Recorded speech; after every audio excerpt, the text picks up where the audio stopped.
Quando falamos de TF, transformação, o que vem em sua mente? Talvez um estilo artístico que pode ser retratado de forma reflexiva, como uma metamorfose ambulante. Valeu, Raul. Ou talvez um hobby, estilo de arte apenas como forma de sair da visão mundana. Uma forma apenas de se desconectar desse mundo que vivemos.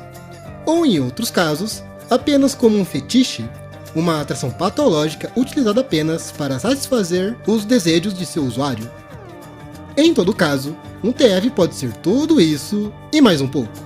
Mas entrar em um tema tão vasto como esse iria exigir um vídeo à parte, apenas dedicado à abrangência desse tema. Por isso, hoje eu irei me concentrar em falar das Transformed Changed, suas divisões e as suas criaturas. Mas antes de continuar, devemos deixar claro algumas coisas. O TF faz parte da Furry Fandom. Aqueles que consomem seus conteúdos são chamados de TF Lovers. O criador de Changed, Snowdragon, já confirmou em suas redes sociais que ele gosta de TF e criou o jogo baseado nesse conceito, a fim de compartilhar o seu gosto para um público que também gosta desse tipo de conteúdo, como eu. Mas, algo a se mencionar também é que o jogo não ficou famoso só por causa de TF. O Snowdragon foi muito feliz em sua criatividade, montando toda uma trama em volta, trazendo uma história emocionante com personagens carismáticos, amados pela fandom. Continuando enfim, não tem como falar das Transformed Changed sem antes falar das criaturas. O que seriam elas? Bom, desde o início do jogo, já conseguimos pegar algumas informações importantes que contribuem para o desenvolvimento da história. Uma delas, falamos sobre um vírus nunca antes visto. E a outra, de sobrevivência e mudança de genes. Do lado de fotos, onde uma pessoa está sendo transformada após um contato com uma amostra. Logo, com essas informações, podemos concluir que as criaturas nada mais eram que uma tentativa desesperada dos humanos por sobrevivência.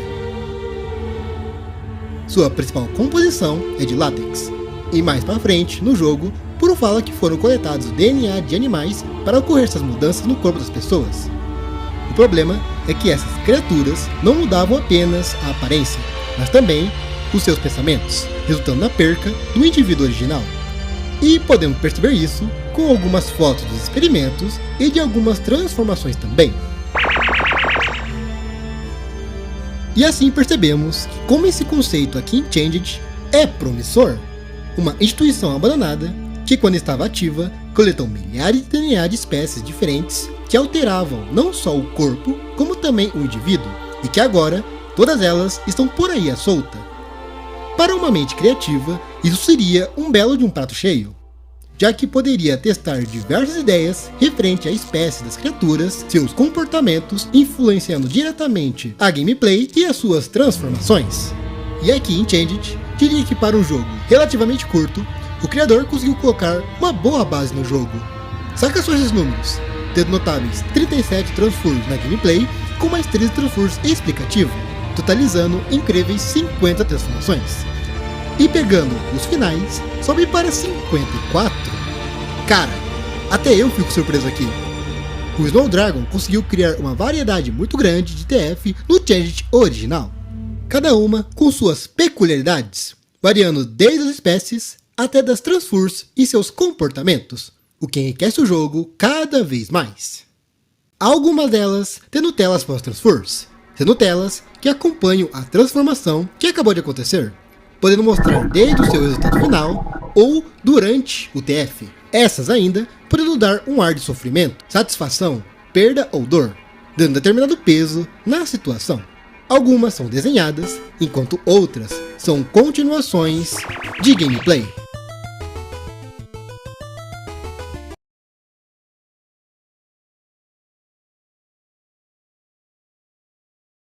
E com tantas variedades, acho que seria melhor a gente começar a dividir elas com cada tipo em específico. A começar pela mais padrão, que é a de ser transformado pelas criaturas. Mas, mesmo sendo o mais padrão, é a com mais variedade de indivíduos. E dependendo do indivíduo, podemos ter destinos bem diferentes. E por que não exemplificar com novamente a dupla dinâmica do vídeo anterior, o Pudim de Leite e o White Knight. Se compararmos os dois, vamos perceber que ambos têm estruturas biológicas muito desproporcional, como se um tivesse evoluído e o outro não. Mas basta que o Pudim de Leite nos pegue e já ficamos bem parecidos com o White Knight. Como os primeiros experimentos demonstraram mentalidade própria e grande poder de influência nas pessoas transformadas, logo foram classificados como amostras falhas e sendo chamado algumas vezes como parasitas. Que faz muito sentido. Parasitas são indivíduos que precisam de outros indivíduos para sobreviverem. E uma coisa que não posso deixar de mencionar é que quando eles dominaram essa instituição, este local ficou que nem a vida selvagem. A lei do mais forte é predominante. Conflitos invisíveis acontecem enquanto tentamos sobreviver com Colin. Tanto que é possível fazer o puro consumir uma criatura com um pudim de leite lá na metade do jogo.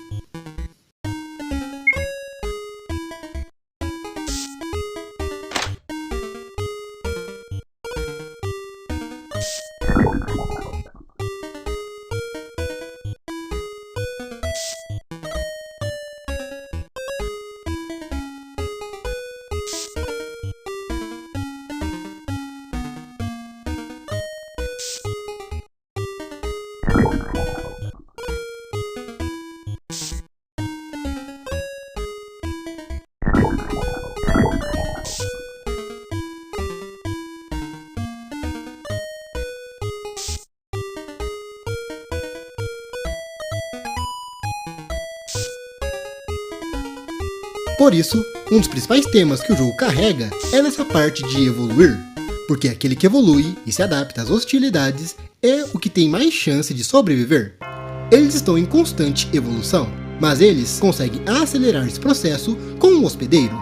E é exatamente isso que acontece com essa dupla. Mas, com alguns porém.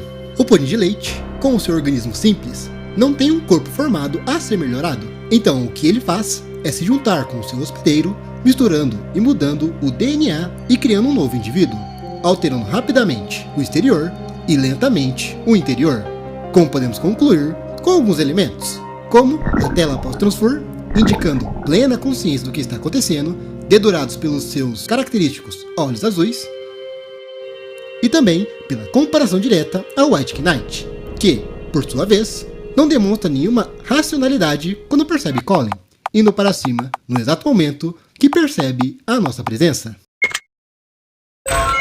indicando degradação de consciência ao indivíduo original dessa forma em um tempo prolongado. E falando no White Knight, por ter um organismo mais completo, oriundo de uma transformação anterior, consegue aproveitar bem mais o corpo do nosso protagonista, de uma forma peculiar, fazendo mutações no seu organismo que o assemelham a um centauro, deixando mais rápido e mais forte.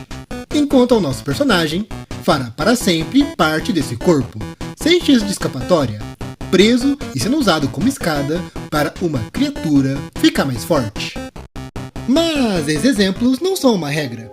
Uma outra estratégia para sobreviver é se reproduzir e criar mais semelhantes entre si. Mas existe um detalhe nessas criaturas, que eles não têm órgãos reprodutores, sendo impossível a sua proliferação através da reprodução sexuada. Mas eles compensam isso com ambos os gêneros conseguirem reproduzir, e eles reproduzem através da transformação de outras espécies, compartilhando sua biologia nas pessoas, principalmente, causando uma alteração radical no indivíduo, virando um semelhante daquele que o transformou, o que terá uma relação direta do transformado e transformador, que dificilmente será quebrado. E o melhor exemplo dessa situação é com os lobos de látex preto, uma das criaturas mais famosas e icônicas do jogo. E a transformação do macho exemplifica exatamente isso. Ele pega o Colin e o transforma em um semelhante, compartilhando seu DNA, causando uma mudança radical no corpo do indivíduo. E essa mudança também irá influenciar no seu comportamento. Mesmo com essa capacidade de reprodução, isso não os impede de assimilar as pessoas a fim de ficarem mais fortes. As fêmeas dos látex preto, quando pega o jogador, os assimila por inteiro, pegando todo o seu corpo para ficar mais forte. Outras criaturas também pegam esses dois modelos como base, como os Leopardos das Neves, onde o macho também nos transforma a fim de ter um outro indivíduo ao seu lado.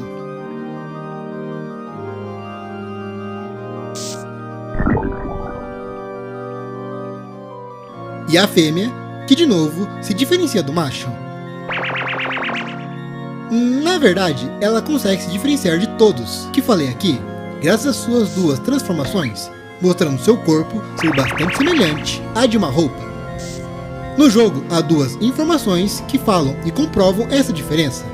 A primeira, de forma informal, através de uma foto mostrando uma pessoa vestindo e se transformando gradualmente. E a segunda é quando o próprio narrador se refere a essa criatura de roupa, quando conseguimos escapar de sua emboscada na biblioteca.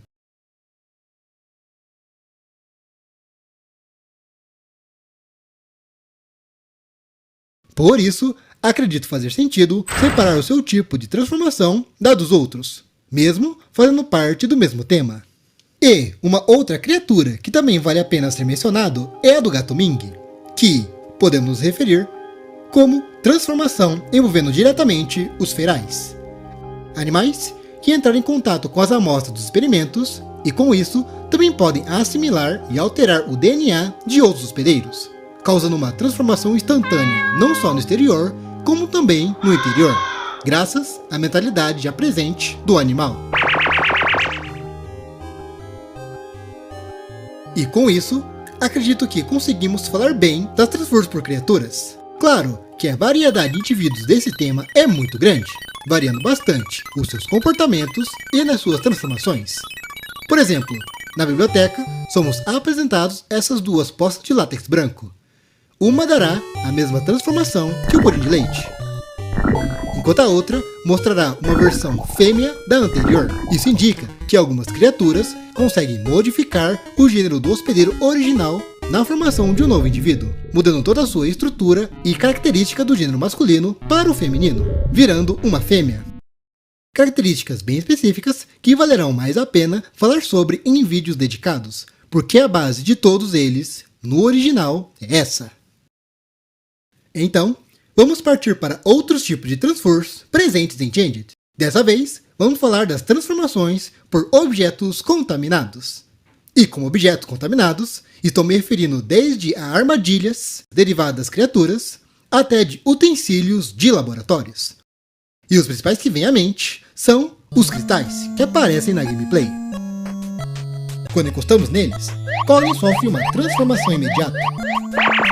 Isso acontece porque as suas propriedades estão cobertas de radiação, modificando as suas células com uma velocidade impressionante após o toque, ou o corte com o material. Sim, tem algumas transfers que, contextualmente, cortam o protagonista com suas propriedades sendo injetadas no seu organismo, ocorrendo posteriormente a sua transformação.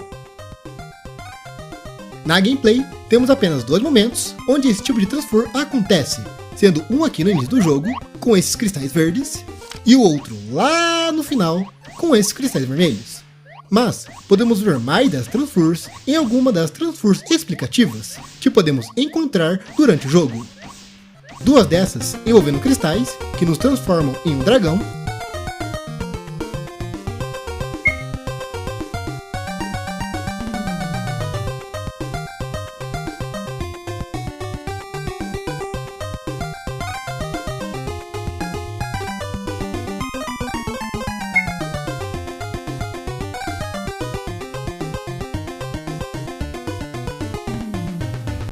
e uma com dejetos de laboratório que encontramos nesse lixo, que nos transforma em um lobo.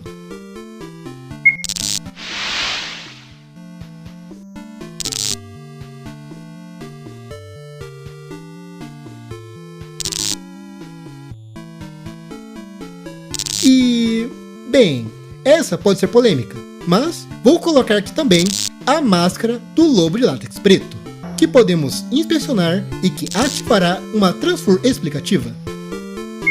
Eu coloco ela aqui porque ela, assim como os cristais, não são uma criatura em si, mas sim aquilo que forma outras criaturas. E curiosamente, é dito que essas máscaras também são cristais. Então, com tudo isso, acho que faz sentido colocá-la aqui. E agora, vamos abordar o último tipo de transfer presente no Changed original, e ao mesmo tempo a mais misteriosa, que é a transformação por gás. Nós encontramos os desafios em duas ocasiões, e como pode deduzir, nessas ocasiões o ar está completamente contaminado pelo gás. E caso ficamos muito expostos a eles, acabamos sendo transformados em uma criatura semelhante a um lobo,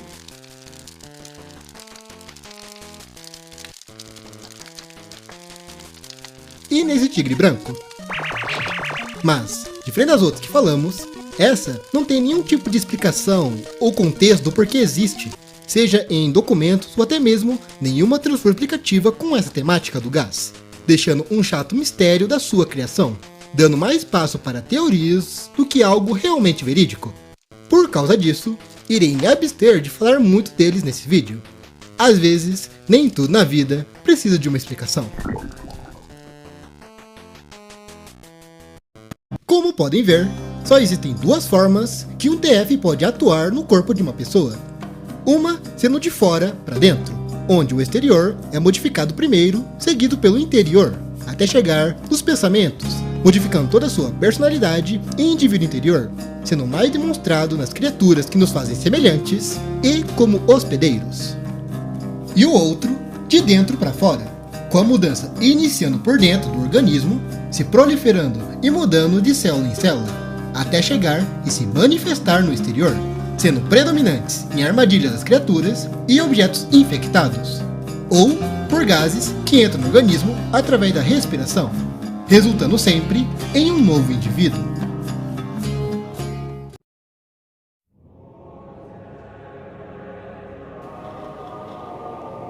As transformações presentes nas fotos são um belo adendo para a história e todo o acontecimento até então do lugar em que estamos. Essas fotos foram tiradas na época dos experimentos, envolvendo os testadores e os voluntários. E no meio desses, também aconteciam acidentes envolvendo funcionários da instituição, como é o caso desse cientista e desse cuidador aquático, sempre resultando em transformações dos acidentados. Em questão de lore, contribui para contar como eram os experimentos e como as criaturas eram formadas. Não sei se vocês perceberam, mas essas fotos aqui mostram um látex conseguindo modificar as propriedades de uma amostra. Se tudo teve um início, muito provavelmente foi aqui. Na gameplay, as fotografias, somadas com os documentos, conseguem criar um clima emocional que vai se desenvolvendo cada vez mais, que vamos nos aprofundando em toda a sua história do passado, contribuindo pela experiência do jogador. E, obviamente, esse conceito também explora a criatividade do criador, expandindo seu universo com transformações e criaturas que podem ou não estar na gameplay, trazendo uma perspectiva diferente daquilo que conhecemos, enquanto também expande ideias de TF e espécies que não puderam ser aproveitadas na gameplay. Já as transfers explicativas estão aqui para nos aprofundarmos nas criaturas e nas suas transformações, explicando todo o processo, a mudança e o sentimento que Colin passa enquanto é transformado. Basicamente, é o jogo nos dando informações concretas de como seria se fôssemos transformados, carregado de perda de propósito e identidade, dando um peso emocional significativo para a cena e, principalmente, para o nosso protagonista. Fora isso, essas transfers também apresentam criaturas e transformações que não estão presentes na gameplay, o que também acaba expandindo o seu universo, levando explicações que dificilmente terá em algum documento a seu respeito. No final, se somarmos todas as transformações presentes em Changed, desde a gameplay, as fotos e os seus finais, dá incríveis 70 transformações presentes no jogo original. E mesmo assim, pode-se dizer que tudo isso que acabamos de falar é apenas uma base para o que viria a ser o Special Edition. O original apresentou muitas ideias, mas não conseguiu se aprofundar em todas. Há de se esperar que o Special Edition consiga dar mais atenção nessas ideias, se aprofundando tanto na gameplay, tanto na sua história. E meio que é por isso que quero falar de tudo do Changed original, para só depois ir pro especial. O Changed original, como um todo, é uma grande base, e falar dessa base e depois ir para a definição de tudo, para mim, como fã, será algo muito especial. e que também gostaria de compartilhar esses momentos aqui no canal. Sei que vai demorar muito, vai demorar pra caramba, mas com certeza vai valer a pena. Eu acredito nisso. Que o Senhor, meu Deus, possa me dar saúde e tempo para que eu consiga realizar tudo isso. Obrigado por assistir e até a próxima.